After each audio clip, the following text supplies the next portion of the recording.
Assalamualaikum warahmatullahi wabarakatuh.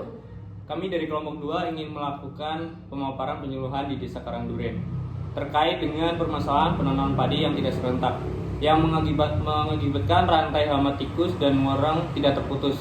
Sebelum itu, izinkan kami memperkenalkan diri. Perkenalkan, nama saya Hairul Anam, NIM A1A023037. Perkenalkan, saya Naila Sinta, NIM 107. Perkenalkan, saya Afbaris Marijayati dengan NIM akhir 093. Perkenalkan, saya Rahma Safina Pradinata, NIM akhir 113. Perkenalkan, saya Renata Saya dengan NIM akhir 023. Baik, berikut pemaparan video dari kelompok kami. Terima kasih. Assalamualaikum warahmatullahi wabarakatuh. Salam sejahtera bagi kita semua. Salam Om Swastiastu, Namo Buddhaya, salam kebajikan. Yang terhormat Kepala Desa Karangduren, yang saya hormati Bapak Slamet selaku Ketua Gapok Tani Maju, dan tidak lupa pula Bapak dan Ibu anggota Gapok Tani Maju dan juga kelompok wanita tani di Desa Karangduren yang saya hormati. Sebelum itu, izinkan kami memperkenalkan diri dan menjelaskan maksud dan tujuan kami di sini. Kami merupakan mahasiswa semester 2 dari program studi S1 Agribisnis Fakultas Pertanian Universitas Jenderal Sudirman. Berdirinya kami di sini adalah untuk memberikan solusi atas keadaan yang terjadi di Desa Karangduren, khususnya di bidang pertanian, yaitu serangan hama tikus dan worong. Tentunya hal tersebut sangat merugikan bagi para petani karena dapat menurunkan hasil panen dan juga menjadi ancaman gagal panen. Setelah kami telusuri, ternyata metode penanam padi yang digunakan di Desa Karangduren ini belum dilaksanakan secara serentak. Untuk itu, kami bertujuan untuk memberikan informasi tentang metode penanaman padi secara serentak yang kami harapkan akan memberikan manfaat yang lebih kepada Bapak dan Ibu sekalian. Setelah kegiatan penyuluhan ini, kami berharap Bapak dan Ibu dapat menerapkan metode penanaman padi secara serentak agar nantinya serangan hama, tikus, dan worong dapat lebih dikendalikan. Permasalahan ketidakserentakan penanaman padi dan tanaman lain di Desa Karangduren menyebabkan serangan hama tikus dan hama worong. Hama tikus memakan bibit dan batang padi, menyebabkan kerusakan tanaman yang cukup besar. Selain itu, hama worong juga menjadi ancaman serius karena mereka menyebabkan penyakit seperti virus kerdil rumput dan virus kerdil hampa. Serangan worong menyebabkan tanaman padi menjadi kerdil dan tidak menghasilkan bulir padi yang optimal. Petani harus menunda penanaman atau mengubah jadwal tanam untuk mengendalikan populasi worong yang semakin memperparah ketidakserentakan penanaman. Jadwal tanam merupakan sebuah upaya yang harus diterapkan dengan memperhatikan beberapa aspek, di antaranya umur tanaman, iklim, dan perlakuan. Saat ini, petani menetapkan jadwal pola tanam masih mengacu pada kebiasaan turun-temurun dari para leluhur petani, antara lain berdasarkan bulan dan terjadinya musim hujan serta musim kemarau. Jadwal tanam yang diterapkan menjadi kurang optimal karena tanpa mempertimbangkan beberapa aspek dapat menyebabkan beberapa masalah hingga risiko gagal panen akibat kegagalan prediksi. Informasi yang akurat dari teknologi yang memadai sangat diperlukan dalam penentuan jadwal tanaman agar diperoleh hasil produksi yang optimal dan juga dapat meminimalisir kendala yang akan terjadi pada saat proses penanaman, pemeliharaan, hingga pemanenan. Jadwal tanam di lahan kering sangat ditentukan oleh kondisi curah hujan bulanan pada suatu wilayah, sehingga dapat berpengaruh pada proses perubahan masyarakat dan kebiasaan petani dalam melakukan usaha tanam. Tanam padi berjamaah didasarkan kepada berpikir normatif, masa depan bangsa, dan pemecahan masalah produksi padi menghadapi ledakan jumlah penduduk. Kenapa hama meledak? Yaitu karena adanya waktu tanam padi yang tidak teratur atau bersamaan. Karena petani saling mendahului yang bisa menyebabkan hama selalu ada, sehingga terjadi akumulasi populasi hama pada tanam padi yang tidak berjamaah. Ininya manfaat tanam serentak adalah sebagai berikut. Yang pertama, memutuskan rantai hama penyakit. Penanam serempak merupakan strategi penting dalam memutus rantai hama karena melibatkan penanaman dan tanaman pada waktu yang sama di seluruh area pertanian. Dengan cara ini, siklus hidup hama dapat terganggu karena ketersediaan sumber makan yang berkelanjutan, sehingga populasi hama menurun. Selain itu, pengendalian populasi hama menjadi lebih efektif karena petani dapat menyinkronkan waktu penyemprotan pestisida atau penerapan metode pengendalian lainnya secara serempak.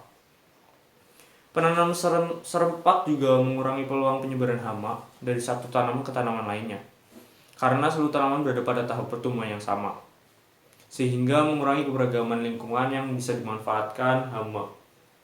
Kemudian, mudah dalam pengaturan irigasi. Yang kedua, mudah dalam pendistribusian sarana produksi. Penanam serempak memudahkan pendistribusian sarana produksi seperti benih, pupuk, dan pestisida. Karena dengan seluruh petani menanam pada waktu yang sama, perusahaan penyedia sarana produksi dapat merencanakan distribusi logistik secara lebih efisien, mengurangi biaya transportasi dan waktu pengiriman. Kemudian yang ketiga, efisien dalam penggunaan alat sintan. Penanaman serempak dapat meningkatkan efisiensi penggunaan alat dan mesin pertanian atau alsintan. Karena dengan seluruh petani menanam pada waktu yang sama, alat-alat tersebut dapat digunakan secara berkelanjutan tanpa jeda waktu yang lama, memaksimalkan pemanfaatan dan mengurangi waktu menganggur. Selain itu, biaya operasional seperti bahan bakar, perawatan, dan operator yang dapat dibagi antar petani, sehingga mengurangi beban biaya individu. Waktu kerja menjadi lebih efisien karena pekerjaan pertanian seperti pengolahan tanah, penanaman, pemupukan, dan pemanenan dapat dilakukan lebih cepat dan terkoordinasi. Dan yang keempat itu ada memudahkan tenaga tanam dan pemanenan. Penanaman serentak memudahkan tenaga tanam dan pemanenan karena petani dapat merencanakan dan mengkoordinasikan penggunaan tenaga kerja secara lebih efisien. Menghindari kekurangan atau kelebihan tenaga kerja pada waktu tertentu. Biaya tenaga kerja juga bisa ditekan melalui negosiasi upah dan kontrak secara kelompok. Efisiensi waktu dan proses meningkat karena tenaga kerja dapat dialokasikan untuk bekerja terus-menerus tanpa waktu tunggu yang lama. Dan yang terakhir yaitu ada memudahkan pemasaran kemitraan dengan pihak luar. Penanaman serempak memudahkan pemasaran dan kemitraan dengan pihak luar karena memungkinkan penyediaan produk dalam jumlah besar secara serentak, memastikan kualitas produk yang seragam dan membuat perencanaan logistik pengiriman lebih efisien. Pemasaran kolektif melalui kelompok tani atau koperasi memudahkan pembentukan kemitraan dengan pembeli besar.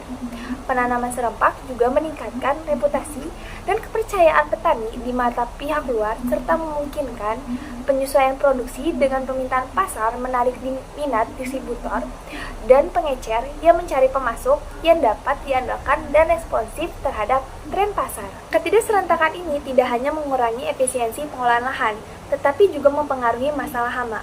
Karena hama dapat pindah dari satu lahan ke lahan yang lain yang masih muda dan masih rentan. Oleh karena itu, penting untuk membahas dan mencari solusi atas masalah ini agar penanaman padi dapat dilakukan secara serentak, mengurangi kerugian, dan meningkatkan hasil panen. Pada kesimpulan kegiatan kelompok tani di Desa Karangduren, terdapat masalah yang signifikan, yaitu penanaman yang belum serentak di Desa Karangduren, khususnya di dalam penanaman padi. Permasalahan ini menyebabkan hama tikus dan juga hama wereng. Diperlukan sosialisasi atau penyuluhan yang berkaitan dengan permasalahan tersebut. Solusi yang diberikan atau kegiatan penyuluhan yang dapat dilakukan dengan memberikan pengetahuan kepada petani tentang penanaman serentak. Pengetahuan tersebut yaitu mendorong kolaborasi antar petani dalam perencanaan penanaman dan pembangunan sumber daya bersama dengan alat mesin pertanian, dapat membantu menciptakan koordinasi yang lebih baik dan menjadwalkan waktu tanam secara serentak. Yang kedua, mengembangkan varietas tanaman yang lebih tahan terhadap variasi iklim dan lebih adaptif terhadap kondisi lingkungan tertentu dapat membantu mengurangi resiko yang terkait dengan penanaman yang tidak serentak, khususnya dalam penanaman serentak. Dengan penuh rasa syukur dan harapan, kami menutup program penyuluhan di Desa Karangduren. Terima kasih yang tak terhingga kami sampaikan kepada seluruh penduduk desa, fasilitator, dan relawan yang telah memberikan kontribusi besar dalam mencapai pencapaian yang luar biasa ini. Melalui program ini, kami telah bersama-sama membangun pengetahuan dan mendorong perubahan positif dalam praktik pertanian dan kehidupan sehari-hari.